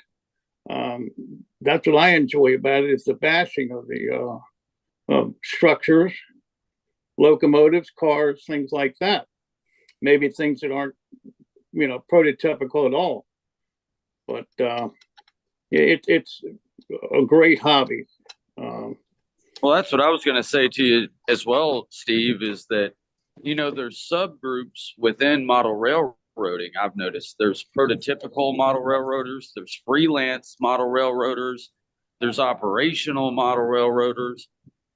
And then also, to Phil's point, I might not be able to travel or might not travel and literally be there to film and photograph model railroads. But, we live in the age where I have Google Earth on my computer and YouTube videos of people on trains filming every aspect of the railroad, to where I've done extensive research on, some of the railroads that I plan to model. And that's one thing that is just a part of the culture today. And just one aspect and one thing we have that wasn't always available. Yeah. Well, Doc, you're a relatively new modeler and you're an N scale, but yet the work that we've seen is really, I think, magnificent. What you've done with paper construction to create what you want to show when you build your final layout. So I think you're really on the right track. Well, thank you. Like I said, I am, like you said, I am very new. But I just try to mimic what I see. I see something that I like. I want to make it as realistic as possible and add as much to the landscape and the surrounding area as possible. Therefore, I am an N scale. But I don't believe myself to be a prototypical model railroader by any means, because I just don't, there's just no way I can pull off an exact prototype. I don't believe, I mean, perhaps I could, but I believe that I got into the hobby because, like Phil said, I'm a modeler. I like to model. I like to model areas. I like to model cities, buildings, cars. If I could have an airplane flying through it, if there was some type of way they figured out to do that, I would do it. Yeah. But because model railroads and model railroad manufacturers give you that right of locomotion in your diorama, that tends to be, first of all, not only what a modeler would jump to initially, unless they have a very good understanding of electronics and servos and motors and all that, but also because the majority of the manufacturers are kind of centered around the model railroading industry. So I've noticed that even though I was a modeler, I'm becoming a model railroader just because I'm saturated in it every day. Well, I think what you're going to be modeling is really different. I'm anxious to see your layout as it progresses. You take somebody like Tom, who has both sides covered, a nice model railroad and a great modeler, and you have a true definition of a model railroader that has both sides covered. I think that Tom's just doing a great job on what he does, and so I give him credit. I give everybody credit who is on the new tracks. We have a lot of accomplished modelers here. I don't know who has a railroad and who doesn't. We really don't communicate that too well. It would be nice to know who has a layout, who doesn't. If you had a layout, are you downsizing because you moved or something like that? We're all here kind of just to share our model railroad experience. So, we're going to be doing that from now on as long as the show is on. So if there's anyone else that wants to add something, we've got plenty of time. Steve? Yes. I think it was you or somebody mentioned Gary Beatty, who models Another he is another guy, and they have a whole group of them out there they model a completely different world than we think about. They're great modelers in what they do. They're creators. What I wanted to say is, I mean, he's an artist. Oh, yeah, and creator. And there's those are creators. And prototypical artists like Phil does. So there's two extremes. But they're both artists in their own right. I once asked a artist at an art fair who did abstract art. I said, "Can you do portraits?" He said, "Yes." And he says, "I can do very detailed portraits." And I said, "How long does it take you to do a portrait?" He says, "Oh, I can do a near photograph quality portrait in 3 to 4 hours." And I said, "Well, how long does it take you to do one of those abstract paintings? You look at them and you think it's just paint on canvas and any idiot can do it." And he says, "Well, actually, it takes me 3 or 4 days, sometimes 3 or 4 weeks just to think about what I'm going to do. And when I finally put the paint to canvas, that's another 3 or 4 weeks." So I'm trying to use the analogy with Gary Beatty that, some of the people that, like a Proto 48 guy or somebody that, as we call a rivet counter, just doesn't understand or appreciate that side of the hobby. And but he's a true artist and a true modeler, and it's a fantasy world, and there's room for that, just as there's room for the Proto 48 or the quote unquote rivet counters. It's what's unique about the hobby. Yeah, absolutely. I agree 100% with that.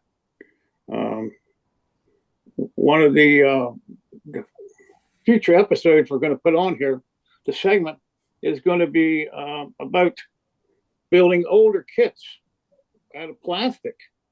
And that's going to be coming up very soon. I think we ought to do that after my build, and do that the week after. Okay, Tom? Yeah. And I'm going to contact some of the people, and we're going to show. If you could show one of my slides. This is what I don't have it ready. I don't have it ready. You don't have it ready? Okay. Sorry. But if everybody remembers that Lionel, it was only a couple weeks ago, I bought a Lionel switch tower for $12 at a show. And I turned it into a scale model and for nothing, basically under $20. Greg Cassidy on his I saw somewhere on the Facebook page where I think he took a Pola kit, yeah, Greg, and turned it into a quote scale model. I've done 3 of them now. A Pola, an AHM, and I just finished up Concord, which was the old Revell kit. So what Steve's talking about is reaching out to all of you and our YouTubers, and it's not a my build.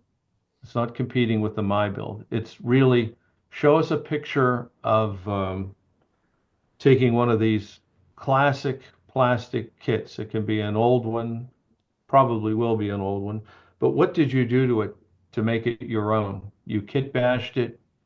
You, in my case, you turned it from a toy to something that looks like a laser kit model.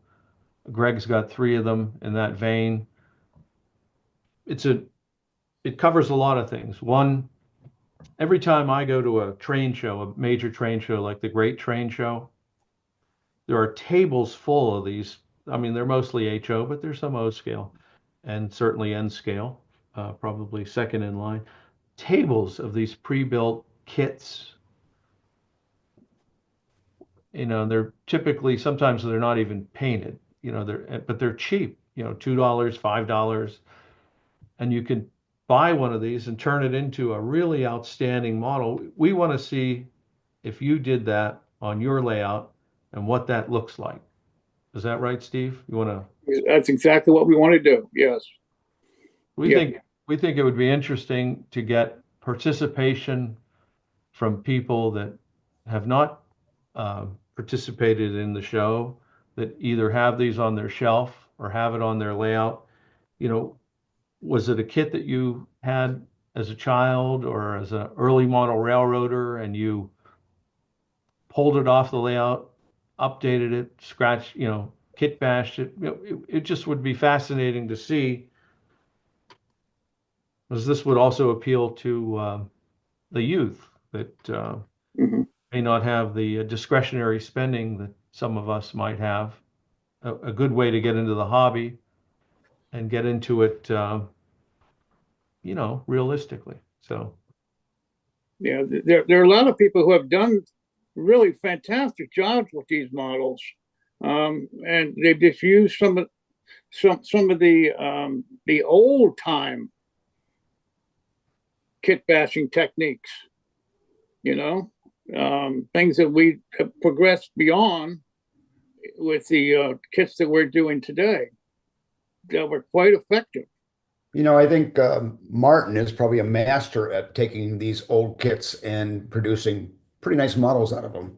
yeah, I would say that's probably the. Well, yeah, but that's not the kit we're talking about, Bill. No, I understand. Yeah. I understand. Oh, well, Martin, he's in another league. Exactly. He could literally take a block of wood. Turn it into a Yeah. master model builder that he is. Yeah. Well, okay. So now I have a request. Thank you for your segment tonight, Steve. Appreciate it. And we will circle back on this next week after the My Build. I want to ask everybody that's out there. We have at the moment roughly 30 people on the live Zoom. I'm not sure how many we have on the YouTube. I keep telling or asking or pontificating, to use my word for this evening, pontificating that I'd like to double or triple the attendance of the show. So what I'd like from everyone is, you all know model railroaders. I mean, that's who we are, right? It's not just a hobby for some of us, it's a passion and a lifestyle. I want to see 100 people on this show next week. It's a My Build. It's going to appeal to a lot of broad-based people. I want you to think about people you know in the hobby and forward the link to them and double, triple the number of people that are on this show.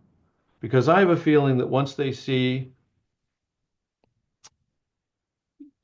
what we're doing here, they're really going to like it. And so make me a personal pledge that you will contact 2 people that have not been on the show, send them the link, 7 to 9 Eastern next Wednesday. And I want to see this little number down here that says participants 29. I want to see participants 100.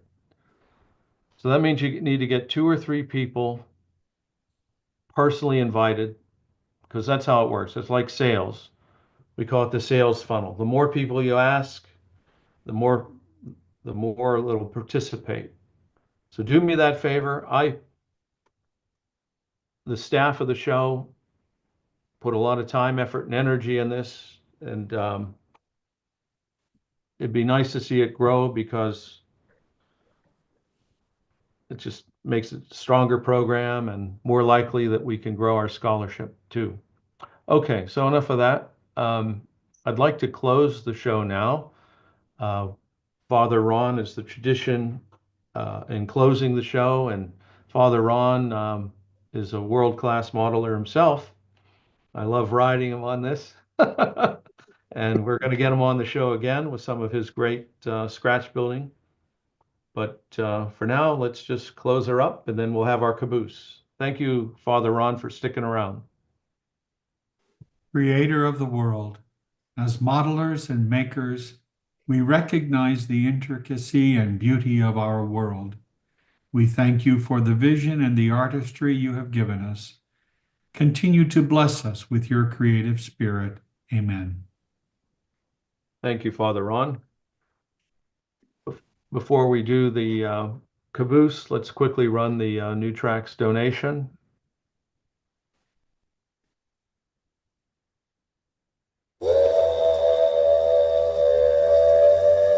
Do you enjoy New Tracks modeling? You can help support New Tracks in many ways, but donating to support the show and other activities is really appreciated. This helps pay for the expenses of producing the show, including Zoom, website, and emailing costs. You can support New Tracks financially in 3 ways. First, you can make direct contributions through Patreon. With Patreon, you can make a single or monthly contribution to New Tracks.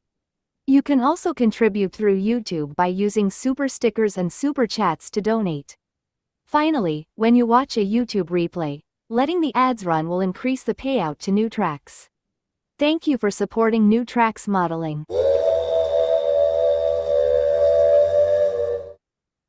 And now our caboose, which features the Dresden train show in Deutschland, Germany. Yeah. Deutschland. Yeah.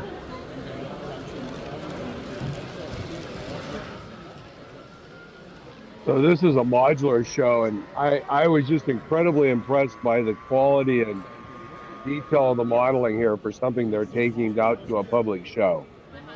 So you guys can check it out and see, without having to get on an airplane and fly to Germany.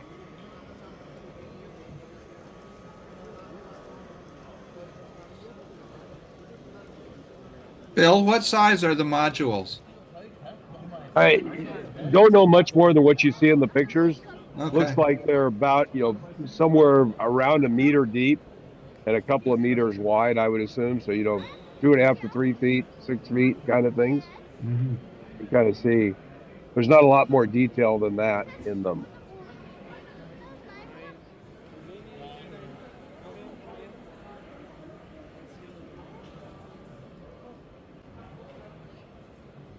Was disappointed that the football players didn't move.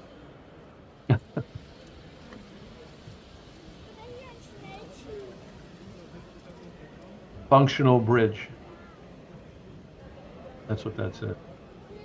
Yep, and And canal. Loose.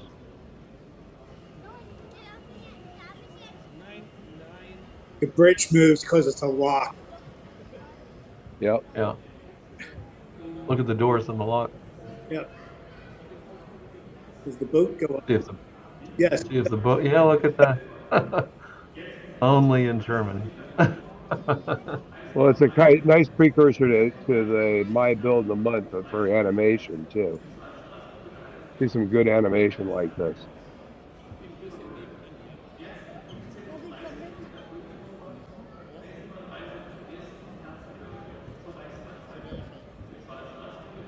Yeah, the train stopped above it to watch.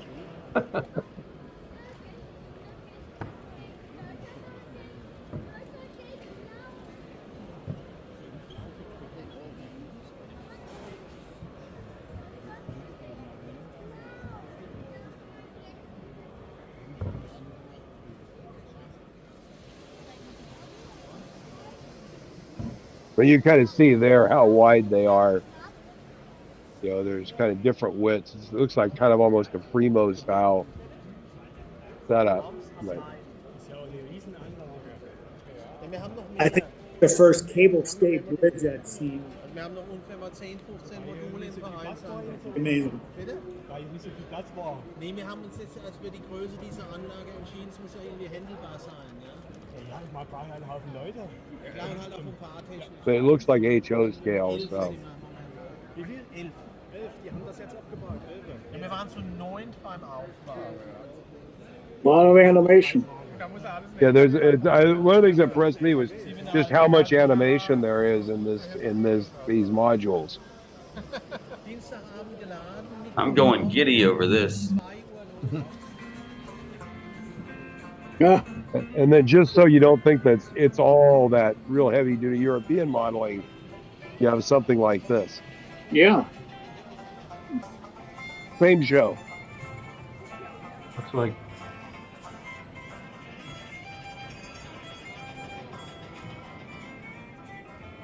Dave Meek influence on this. or Gary Beatty. It's kind of a bit of almost looks like it's supposed to be a roller coaster kind of thing. I don't know. That's because they're running that train system fast. Yeah. Well, it looks a lot like Big Thunder Mountain. Yeah, I think it looks like that's what I was thinking. It looks like kind of a more of a caricature, but I thought it was just interesting to see at a European train show.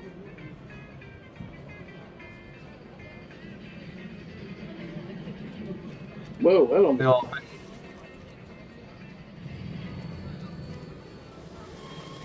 That's a hell of a yeah. I think maybe it is an amusement park. Yep. That looks like Shantytown. Yeah, almost. Yeah, it looks like it is probably an amusement. Yeah. Ausgezeichnet, which means excellent.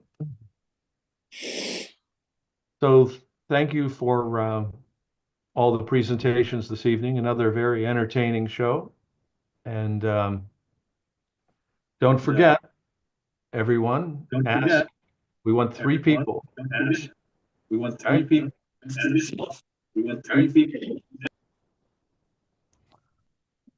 All right. Have a good evening. 3 people.